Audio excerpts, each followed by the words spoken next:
Ассалаумағалейкум, құрметті қазақ елі. Есімім Нақып Бақытжан. Бүгін 20 мамыр 2024 жыл Шымкент қаласы Байтұрсынов көшесінің ең соңғы біткен жерінде тұрмын. Қазір мынау Дендра саябақ, Дендра парк деп аталады. Мынау осы жерде Байтұрсыновтың біткен жеріндегі Дендра саябақтың кіретін есігі. Осы үлкен, қарасаңыздар, үлкен арка соғылған Дендра саябаққа әдемі келіп демалушыларға жағдай жасалған. Ішінде мынау вело нелер бар, жаңағыдай бүкіл ішінде автотұрағы бар. Байқасаңыздар, автотұрағы, бүкіл жағдайлар жасалған. Бірақ осы Дендра паркқа мынау Байдала көшесіне келетін автобустар қатынамайды.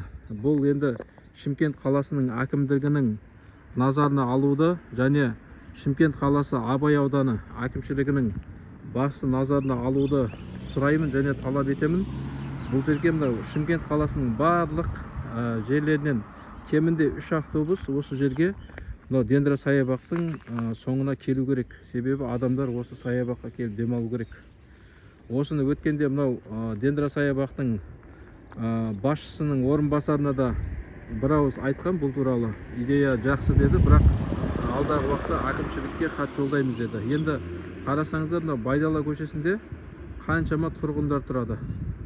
Бұл тұрғындар мынау Байдала көшесінде, ар жағында Гүлмайса көшесінен келетін бүкіл халықтың барлығы мынау Арғынбеков көшесіне дейін, мынау Байтұрсынованың соңғы жағынан Арғынбеков көшесіне дейін кемінде 6-7 көше бар.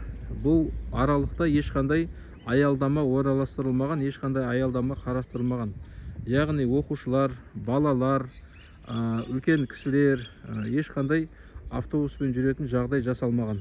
Осы Байтұрсынов көшесі Шымкент қаласының орталығындағы мынау саябаққа келетін, осы соңы осымен бітетін жері. Осы Шымкент қаласының әкімшілігі осыны қолға алып, кемінде 3 автобусты осы жерде Байтұрсынова көшесіне 2-3 аялдама қойып, қазір көшелерінде түсіретін боламыз. 6-7 көше. Адамдардың барлығы таңғы уақытта, түскі уақытта, кешкі уақытта өшеден жаяу Арғынбековке дейін жаяу жүріп отырады. Қазір мен машинаға отырып, соны соңына дейін түсіріп, көшелерін көрсететін боламын. Осы мәселені Шымкент қаласы Абай ауданының әкімшілігі қолға алып, өшерге автобус жүретін қылып, 3 автобус келетін қылып жасап беру керек халыққа, саябаққа келіп демалуға. Сосын кешкі қазір Шымкенттің мегаполис болғанына біз қуандық, бірақ мегаполис болғанымен Шымкент қаласында автобустар ерте тоқтап қалады. Автобустарды кемінде сағат 10-ға дейін жүргізу керек деп есептеймін. Сағат 10-ға дейін. Себебі кешкі демалыстан қайтатындар бар, кешкі серуендеп қайтатын адамдар бар, әртүрлі жағдайда әртүрлі жұмыстан қайтатын адамдар бар. Сол себепті мегаполиста автобус түнгі сағат 10-ға дейін осы жерге саябаққа келіп, адамдарды тасымалдап, жақсы демалатын жағдайларын жасау керек деп есептеймін. Себебі мынау Дендра саябақтың Қонаев жағынан қарасаңыздар, Қонаев жағы өте мынау үлкен жол, күре жол болғандықтан ол жерде өте көп машина келеді, өте көп халық болады ол жағында. Ол жағында автобустың жүретін жері болғанымен, Қонаев жағында, Бәйдібек би жағында өте көп автобус болғанымен, ол жерде екі полоса дейді ғой, екі үлкен жол болғандықтан, сол жолда жақсы жағдайлар қарастырылмаған. Ол жерде өте пробка көп, машина көп. Сондықтан осы жолдарды іске қосу керек. Айналма жолдар болып есептеледі бұл жолдар. Осы жолдардың бәрін тазалап, осы жерге автобустарды келетін қылып, мына Шымкенттің санын келтіріп, осы жерді дамыту керек. Мына қарасаңыздар, мына қазір есептеп қарайық. Так, қазір қанша километр шығатынын қараймыз мына жерден. Жолға қарап, мына бірінші көше Байтұрсынов жағынан келген кезде, саябақтан есептеген кезде бірінші көше. Әр қайсысында, әр көшеде жаяу жүргіншілер бар. Мындай оқушылар жаяу жүреді, қарасаңыздар. Бір көше мына жаяу салпақтап, көшенің басына дейін шығады. мынау екінші көше, қарасаңыздар оқушылар байқалады анау. Мына жақтан да жүргіншілер шығады. Сосын мына жерден қарасаңыздар, мына оқушылар осындай күнделікті адамдар жаяу жүреді. Кешке жақын түскі уақытта осындай адамдар жүреді көшеде. Мына үшінші көше автобус жүрмейді. Остановка аялдама қарастырылмаған. Ана оқушыларды қараңыздар. Мынандай балалы әйелдер жүреді, қараңыздар. Қазір мен түсіріп отырмын қазір. Мынандай балалы әйелдер жолда жаяу жүреді. Осындай адамдардың жағдайын қарастыру. Мына төртінші көше. Енді қараңыздар, төртінші көше. Мынау бесінші көше. Мына жерде бесінші көше. Барлығы осы жерден жүріп, мына жерден оқушылар жаяу жүріп, автобуспен жүрмейді, жаяу жүріп, Арғынбековке дейін жаяу шығады. Мынау алтыншы көше. Жаяу жүргіншілер жүріп жатыр. Алтыншы көше, оқушылар жүр. Осы алтыншы көше. Осымен мынау Арғынбеков көшесіне шығады. Мына жерде Арғынбеков көшесінде арғы бетінде Байтұрсынова жағында аялдама қарастырылған.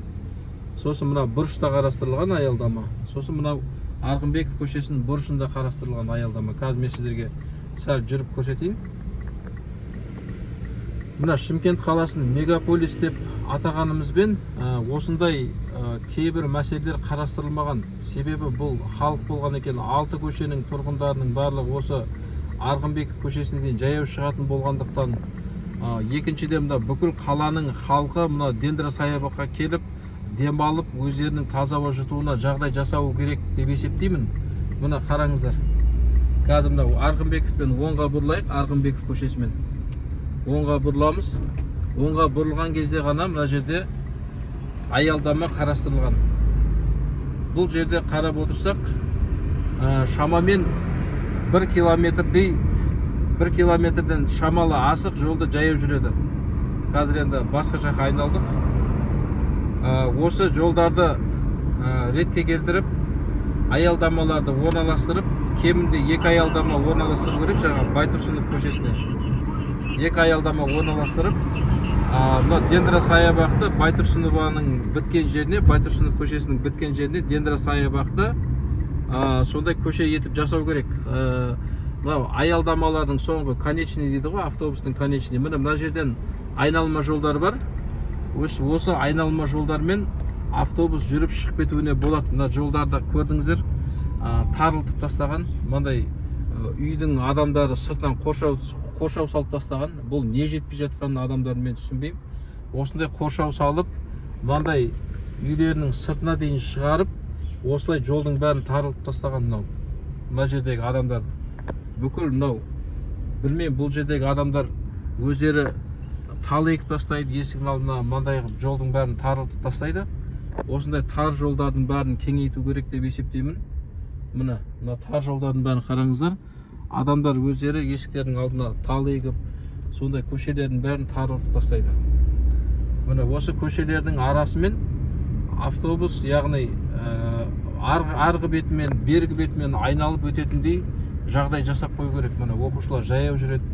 Оқушылар жаяу мектепке шығады. Мына қарап отырсаңыздар, қаншама жолдар мына жерде қарасаңыздар, талдар екіп тастаған, бірақ талдарға ешкім қарамайды. Мына көшелердің сиқын қараңыздар. Мына адамдар қарамайды, мына әкімшіліктің адамдары қарамайды. Мына көшелерде неге осындай сыртына қоршау салып тастайды мына адамдар?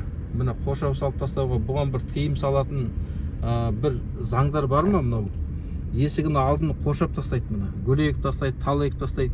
Жолдың бәрін қараңыздар, тарылып тастайды. 2 машина әрең сияды мына жолдарға. Осының бәрін әкімшіліктер қарайтын адамдар бар ма? Осы әкімшіліктер мына жолдарды қараңыздар. Мына жолдарды қараңыздар, өте тарылып тастаған. Мына шетіне бәріне мынандай қоршау тастаған, шетіне қоршау, тал егіп тастаған, қоршау тастаған. Мына көшенің сыртынан мынандай қоршаулар істеп тастаған. Бұл қаншалықты заңды бұл жолды тарылып тастау, мынау есігінің алдына қоршау қылып тастау. Неге соншама қоршап, соншама бекітіп тастаған? Бұл не көшенің тар болғаны керек емес қой, халыққа көшенің кең болғаны керек қой. Қараңыздар, мына қоршауларды қараңыздар. Міне осының бәрін бүгін түсіруді жөн көрдім. Міне қаншама көшені тарылтып осындай нәрселер жасап тастаған. Мына көше, осы аумақ, осы аумақтардың барлығы не? Үйлерге бір-бір қағаз хабарлама жіберу керек.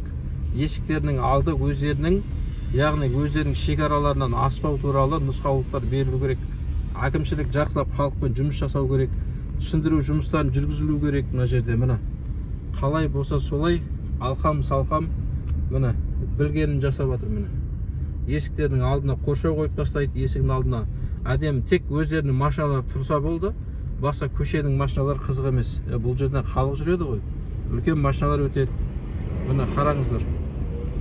Бұл Шымкентті қашан мегаполис қылып тәртіпке келтіреміз бұл. Міне мен қазір ерінбей осылардың бәрін түсіріп жатырмын. Бұны Шымкент қаласының әкімшілігі, Шымкент қаласының Абай ауданының әкімшілігі қолға алады деген сенімдемін. Себебі әкімшілікте мамандар бар.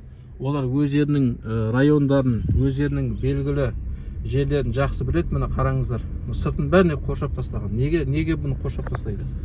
Ол қаншалықты заңды талдай тастайды. Неге жолдарды кеңейтудің жағдайын жасамайды? Міне ертең қыстың күндері мынау жолаушыларға, оқушылардың жүрулеріне қауіпті болады ғой. Мен неге бұл әңгімені жаздың күні қозғап жатырмын? Себебі жаздың күнде бұл нәрселерді жасауға мүмкіндіктер бар. Ертең қыстың күндері қиындау болады. Мына жерде машина таюы мүмкін, жолдарды қар басып қалуы мүмкін мысалда. Міне қараңыздар, жолдарды қалай тарылып тастаған.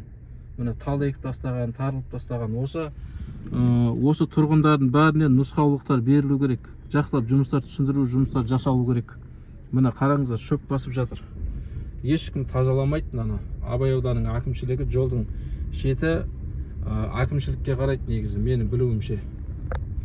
Міне қараңыздар, мынау жаңағы айналып келгендегі Байдала көшесі. Мынау Байдала көшесі, мынау Үміт көшесі, мынау Байдала көшесі. Міне көшеге қараңыздар. Міне барлық жер шөп басып, қалай болса алқам-салқам. Міне қазір Байдала көшесімен осы көшелердің бәрін кеңейтіп автобустар жүргізу керек. Міне осы көшенің бәрін, міне шөп басқанның бәрін. Мына жерде жаяу жүргіншілердің жолы бар. Мынау жол тар, екі машина әрең сияды. Мына жолдың бәріне шетіне талайып тастаған. Мынау Байдала көшесі. Міне қараңыздар, мына бәрін қараңыздар. Құрметті көрермендер, құрметті Шымкент халқы, мынаны қараңыздар. Мынау адамдардың жүріп тұруына жағдай жасау керек қой. Әрең сиятын көшелерге тал егіп, бірақ ол талды отамайды, әкімшілік қарамайды, тұрғындар қарамайды өздері. Міне осының барлығы мынау кедергі келтіреді жолдарға.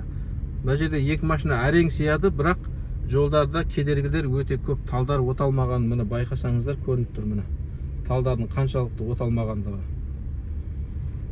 Міне осы жерден автобусты жақсылап тұрып, кемінде 3 автобус жүргізіп қойса, бүкіл қаладан қарым-қатынастар жүріп, мынау қан жүріп, осы жердің халқы кішкене дамып, осындай бір күшті керемет жағдайлар жасалар еді. Соның сәйкесінше ана Қонаев жағындағы, мынау Қонаев жағы, мынау Дендра саябақтың Қонаев жағы дамып, мынау екі жағы да дамып, осы жерлер дамитын еді. Адамдар келу көбейетін еді, мына көшелер ашылатын еді. Сонымен мынау қаладағы пробка дейміз ғой, солар азаяр еді. Мына жолдарды жақсылап автобустармен іске қосатын болса. Құрметті көрермендер, осы мәселені қолдаңыздар, пікірлеріңізді жазыңыздар, комментарий аямаңыздар, бөлісіп таратыңыздар. Әкімшілік, қала әкімшілігі, Абай ауданының әкімшілігіне бәріне бөлісіп таратып жеткізіңіздер. Мына Байтұрсынов көшесінің соңғы жағын дамытайық. Шымкент қаласы мегаполис болды деп қуандық. Енді осы мегаполисті жақсылап қолда ұстап, жақсылап дамытып, осыны өзіміздің тұратын жерлерімізді жақсылап дамытайық. Баршаларыңыз назарларыңызға рахмет. Жақсы сау болыңыздар.